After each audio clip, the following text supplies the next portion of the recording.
Tabung haji adalah sebuah badan berkanun yang ditubuhkan pada tahun 1963 dan ditakbir berdasarkan Akta Tabung Haji pada 19... Bismillahirrahmanirrahim. Assalamualaikum warahmatullahi wabarakatuh. Syukur kita kepada Allah SWT dapat kita bertemu untuk pelajaran yang kedua, Sistem Kewangan Islam bagi siri yang kedua. Apa yang ingin kita capai hari ini adalah standard pembelajaran yang ketiga, yang keempat dan yang kelima. Yang pertama adalah menjelaskan peranan institusi keuangan Islam dalam menguruskan muamalah Islam. Yang kedua, menilai kepentingan melaksanakan muamalah Islam dan pengurusan institusi keuangan Islam dalam kehidupan. Dan yang ketiga adalah mencadangkan amalan muamalat dan aktiviti keuangan Islam yang menyumbang kepada peningkatan ekonomi umat Islam pada masa kini. Baik, untuk standard yang ketiga tadi adalah peranan institusi keuangan Islam dalam menguruskan muamalat Islam. Pertamanya, mari sama-sama kita melihat maksud institusi keuangan Islam. Institusi keuangan Islam ialah badan atau agensi milik kerajaan dan swasta yang mengutip sumber-sumber keuangan dan mengagihkannya mengikut muamalat Islam. Kita lihat sejarah institusi keuangan Islam pada zaman Rasulullah SAW. Institusi keuangan Islam telah wujud sebenarnya pada zaman Rasulullah SAW. Mana? Mari kita lihat contohnya. Institusi Baitul Mal telah ditubuhkan di zaman Rasulullah untuk mengumpul harta negara seperti zakat, jizyah, ghanimah, fa'i dan sebagainya. Harta ini diagihkan kepada orang miskin, anak yatim dan golongan yang memerlukan. Itulah institusi keuangan pada zaman Rasulullah SAW. Seterusnya kita lihat institusi keuangan Islam yang terdapat di Malaysia. Antara contoh institusi keuangan Islam di Malaysia adalah Perbankan Islam. Di sini boleh lihat contoh, saya letak gambar bank Islam. Yang kedua, tabung haji. Yang ketiga, takaful. Yang keempat, zakat. Yang kelima, wakaf. Dan yang keenam, Baitul Mal. Inilah keenam contoh institusi keuangan Islam yang wujud di negara kita. Baik, di sini lihat glosari perkataan jizyah yang kita jumpa pada slide sebelum ini, ialah cukai yang dikenakan kepada orang bukan Islam yang menetap dan berlindung dalam sesebuah negara Islam. Okey, yang kedua adalah perkataan ghanimah, iaitu harta rampasan dalam peperangan. Fa'i, iaitu harta yang dikuasai daripada orang bukan Islam tanpa melalui jalan perang. Okay. Inilah perbezaan antara ghanimah dan fa'i. Ghanimah melalui perang, fa'i bukan melalui perang. Baik, seterusnya adalah peranan institusi keuangan Islam yang saya sebut 6 tadi. Okey, yang pertama, Perbankan Islam, iaitu institusi yang diwujudkan untuk menyediakan kemudahan dan perkhidmatan bank khususnya kepada umat Islam dengan cara patuh syariah. Peranan dia menyediakan urusan perbankan yang patuh syariah, dan yang kedua, mempromosikan produk-produk keuangan Islam. Okey, yang kedua, tabung haji. Tabung haji adalah sebuah badan berkanun yang ditubuhkan pada tahun 1963 dan ditakbir berdasarkan Akta Tabung Haji pada 1995 dengan akta yang dikenali sebagai Akta 535. Okey, tabung haji menyediakan kemudahan menyimpan wang untuk menunaikan haji kepada deposit. Okey, dulu orang nak pergi haji tak ada bank, tak ada tabung haji untuk menguruskan, dan sekarang sudah ada tabung haji, tempat simpan wang dan juga menguruskan haji. Yang kedua, tabung haji juga menjalankan aktiviti pelaburan bagi memberi nilai tambah kepada para pelanggannya. Ada keuntungan, akan diberikan nilai keuntungan tersebut kepada pelanggannya. Okey, yang ketiga adalah takaful. Institusi ini berkembang pesat selaras dengan perkembangan industri perbankan Islam. Okey, takaful adalah menyediakan sistem perlindungan yang patut syariah dalam hal ehwal insurans Islam. Yang kedua, takaful adalah satu persediaan menghadapi malapetaka keuangan yang memberi kesan kepada kehidupan seperti kematian dan sakit kritikal. Dalam takaful inilah yang kita sebelum ini kita ada pelajari berkaitan dengan ta'awun dan tabarruk. Boleh rujuk kembali perkataan tersebut pada slide yang sebelum ini. Baik, kita terus kepada yang keempat, iaitu institusi zakat. Institusi zakat adalah institusi awam yang ditubuhkan untuk mewujudkan sistem pengurusan zakat yang lebih bersistematik. Tugasannya adalah mengutik zakat daripada pembayar zakat, dan yang kedua, mengagihkan zakat secara efisien dan adil kepada asnaf zakat. Okay, peranan institusi yang kelima adalah wakaf. Institusi wakaf itu sendiri adalah mengurus dan mentadbir wakaf diletak di bawah majlis agama setiap negeri yang merupakan pemegang tunggal kepada semua harta wakaf di Malaysia. Pemegang tunggal tak ada syarikat lain yang menguruskannya. Ia adalah majlis agama setiap negeri yang memegang harta wakaf. Okey, apa peranannya adalah yang pertama, memastikan harta wakaf ditadbir dengan baik dan efisien supaya masyarakat Islam dapat faedah daripada harta wakaf. Contohlah, tanah diberikan oleh seseorang sebagai wakaf, maka diambil, ditadbir oleh majlis agama di bawah institusi wakaf.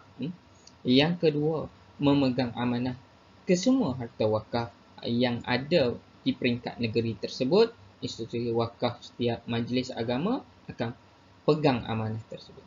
Okey, yang keenam adalah Baitul Mal. Institusi Baitul Mal berfungsi untuk menguruskan harta orang Islam yang ditadbir oleh Majlis Agama Islam Negeri mengikut Undang-Undang Pentadbiran Agama Islam Negeri. Okey, peranannya adalah menerima pelbagai sumber keuangan dan harta secara terkumpul oleh negara seperti zakat, harta wakaf, cukai dan lain-lain. Yang keduanya, dia berperanan membahagikan semula manfaat kepada rakyat secara adil. Inilah keenam-enam institusi keuangan Islam yang ada di Malaysia dan peranan dia. Seterusnya, kita lihat kepada kepentingan pelaksanaan muamalat Islam. Kepentingan melaksanakan muamalat Islam ini memberi kesan kepada individu, masyarakat dan juga negara. Okay, pertama kita lihat kepada individu terlebih dahulu. Individu akan mendapat manfaat dari sudut ganjaran pahala kerana menuruti muamalat Islam yang berteraskan wahyu yang berpandukan kepada Al-Quran dan juga hadis.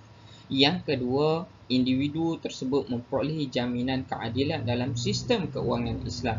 Tak ada unsur riba, maka dia adalah jaminan buat individu tersebut selamat. Dan yang kedua adalah kepentingan kepada masyarakat. Masyarakat dapat saling mengenali dan mengeratkan silaturahim. Dan yang kedua, masyarakat hidup dalam suasana bantu-membantu melalui sistem ta'awun dan tabarruk yang kita pelajari sebentar tadi dalam sistem takaful. Dan yang ketiga, kesannya, kebaikannya kepada negara, ekonomi negara dalam keadaan baik dan diredai oleh Allah SWT.